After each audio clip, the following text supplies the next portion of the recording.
Hello guys, welcome to my channel Edu Instant. My name is Divya Agarwal and today I will tell you about the new vacancy. जी हाँ दोस्तों, जो ये नई vacancy निकली है वो निकली है बैंकिंग सेक्टर में।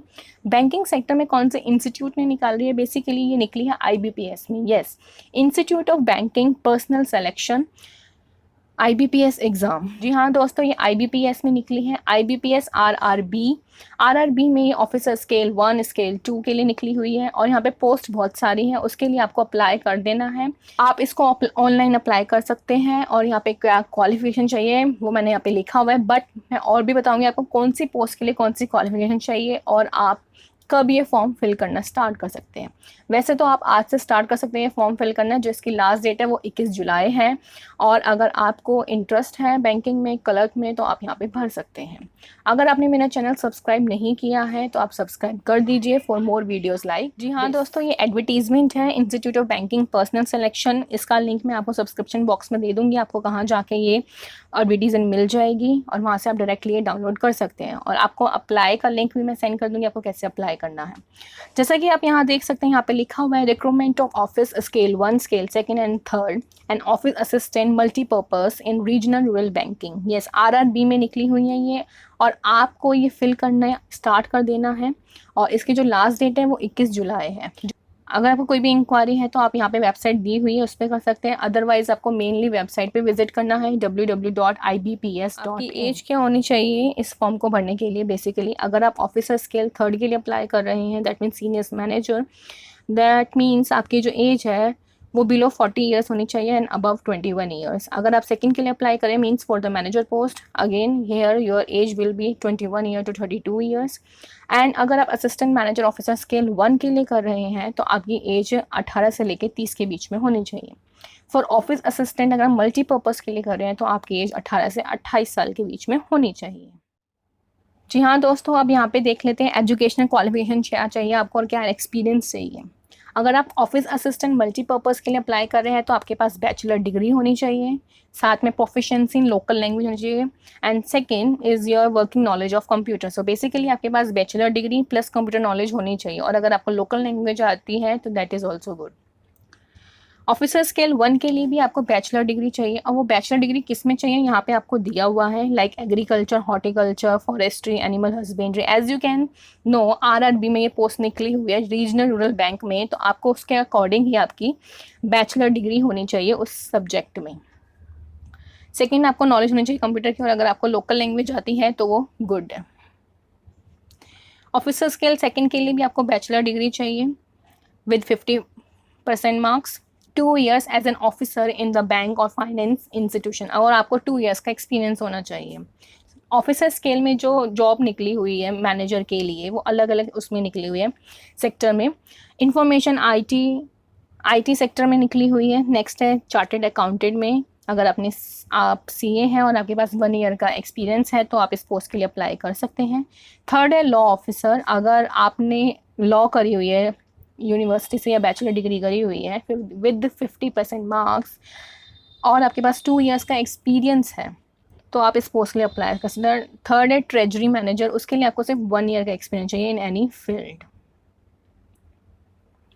अगर आप मार्केटिंग ऑफिसर के लिए अप्लाई करना चाहते हैं तो आपके पास MBA होनी चाहिए और अगर आप एग्रीकल्चरल ऑफिसर के लिए कर रहे हैं तो आपकी बैचलर डिग्री होनी चाहिए इन एग्रीकल्चर, हॉर्टिकल्चर और 2 years का एक्सपीरियंस होना चाहिए।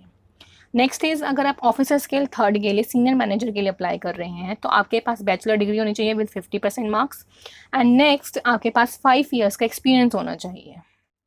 जी हाँ, यहाँ पे आपको एप्लीकेशन फ़ीस जो भरनी है वो ऑफिसर स्केल 1 एंड 2 के लिए, अगर आप जनरल कैंडिडेट है तो आपको भरनी है 850 और अगर आप SC ST PWPD से बिलोंग करते हैं तो आपको 175 भरनी है। Same for the other 1 post also. अब यहाँ पे देख लेते हैं जो आपका एग्जामिनेशन होगा वो कौन से स्केल पे होगा। पहला आपका होगा प्रीलिम। बेसिकली 2 एग्जाम्स होते हैं, प्रीलिम एंड मेन। जो प्रीलिम में क्लियर हो जाएगा वो मेन में अप्लाई कर सकता है। अब जो ऑफिस असिस्टेंट मल्टीपर्पज़ है और आपको 45 मिनट्स मिलेंगे पेपर 1 के लिए और यहाँ पे आपका रीजनिंग और न्यूमेरिकल एबिलिटी आएगी। यहाँ पे आपको टोटल 80 क्वेश्चंस मिलेंगे and 1 marks for each, that means आपको 80 मार्क्स का पेपर मिलेगा और यहाँ पे आपको टाइम 45 मिनट्स मिलेगा। उसके बाद आपका मेन एग्ज़ाम होगा, उसमें क्या होगा, उसमें आपको 2 आवर्स का टाइम मिलेगा और क्या-क्या आपका आएगा उसमें basically reasoning, computer knowledge, general awareness, English language, Hindi language and numerical ability आएगी। अब इसमें मीडियम एग्ज़ाम आपका इंग्लिश लैंग्वेज में इंग्लिश होगा, हिंदी लैंग्वेज में हिंदी होगा। टोटल क्वेश्चंस हैं 200, 1 marks for each means total marks 200। यहाँ पे आपको जैसे लोकल लैंग्वेज आती है, तो उसके लिए आपको यहाँ पे दिया हुआ है कौन से स्टेट में कौन सी लैंग्वेज के लिए आप अप्लाई कर सकते हैं, उसके अकॉर्डिंग ये सब आपको लिस्ट दी हुई है लोकल लैंग्वेजेस की जहाँ आप अप्लाई कर रहे हैं।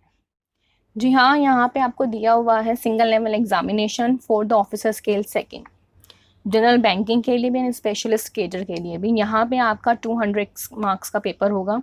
यहाँ पे भी आपको सेम आएगा, reasoning, computer knowledge, financial awareness, English, Hindi language and quantitative aptitude and data interpretation आएगा आपको। यहाँ पे लैंग्वेजेस दी हुई हैं और यहाँ पे आपको टोटल ड्यूरेशन जो मिलेगी वो 2 आवर्स की मिलेगी। Same for the officer scale second also and officer scale third also.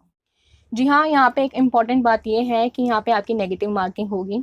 अगर आपने एक रॉन्ग आंसर दिया तो उसका आपका 0.25 आप यहाँ पे आपको दिया हुआ है आपका फाइनल सिलेक्शन किस प्रोसीजर पे होगा। अगर आप पोस्ट ऑफ ऑफिस असिस्टेंट के लिए अप्लाई कर रहे हैं means for the multipurpose, marks obtained only in the main examination will be considered for final merit list। if paper 1 में अच्छे मार्क्स नहीं आते बट आप पास हो जाते हो और सेकेंड पेपर में आपके अच्छे मार्क्स आते हैं तो आपकी उस बेसिस पे मेरिट लिस्ट निकलेगी। अगर आप ऑफिसर स्केल 1 के लिए अप्लाई कर रहे हैं, यहाँ पे जो आपका मेन एग्जामिनेशन कंडक्ट होगा, उसके बाद आपका शॉर्ट लिस्टिंग होगी, फिर आपका इंटरव्यू होगा, उसके बाद फाइनल मेरिट लिस्ट आएगी ऑफिसर स्केल 1 के लिए।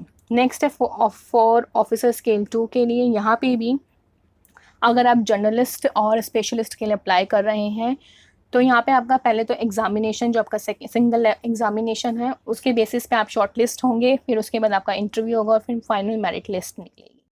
जी हाँ, जो आपकी प्री एग्जामिनेशन ट्रेनिंग होती है to be arrange by RRB वो नहीं हो पाएगी ड्यू टू लॉकडाउन। ये इंपॉर्टेंट है। अगर आप सोच रहे हैं कि वो ट्रेनिंग प्रोवाइड करेंगे, कैसे करना है, कैसे देना है, बट वो प्रोवाइड नहीं करेंगे इस बार। जी हाँ, यहाँ पे आपको डेट दी हुई है इम्पॉर्टेंट। पहला जो ऑनलाइन रजिस्ट्रेशन आपका स्टार्ट हो चुका है वो 1 जुलाई से स्टार्ट हो चुका है। लास्ट डेट है 21 जुलाई जो आपको यहाँ पे दी हुई है। अगर आप पेमेंट भी कर रहे हैं ऑनलाइन चालान तब भी आपकी 21 जुलाई ही है। आपको प्री एग्ज़ाम ट्रेनिंग नहीं मिलेगी जो मैंने अभी आपको बताया था। और क्यों नहीं मिलेगी? क्योंकि लॉकडाउन चल रहा है, इस वजह से आपको नहीं मिलेगी। नेक्स्ट है conduct of pre exam training, that is not possible also. So ये पॉसिबल नहीं है, आप नहीं कर सकते। उसके बाद आपको सीधा ऑनलाइन एग्जामिनेशन की मिलेगी, वो आपके निकलेंगे अगस्त में। उसके बाद आपका एग्जामिनेशन कब कंडक्ट होगा यहाँ पे लिखा हुआ है सितंबर एंड अक्टूबर। यहाँ पे कोई आपको डेट मेंशन नहीं है, तो यहाँ पे कोई डेट मेंशन नहीं है आपकी। अगर आप देखें तो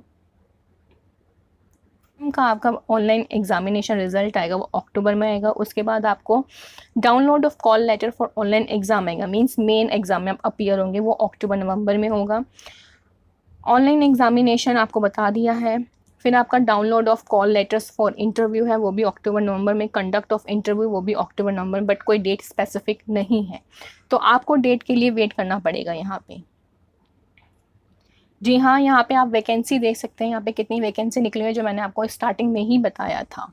Andhra Pradesh, Arunachal Pradesh, Assam, SC, ST, OBC, EWS and general की कौन कौन सी वैकेंसी निकली हुई है, किस किस एरिया में निकली हुई है, तो आप देख सकते हैं जिस एरिया में आप रहते हैं। तो बेसिकली ऑल ओवर इंडिया यहाँ पे आपको लिस्ट दी हुई है कौन कौन से एरिया, कौन कौन से स्टेट में एग्ज़ाम कंडक्ट होंगे, तो आप ये पूरी लिस्ट देख सकते हैं।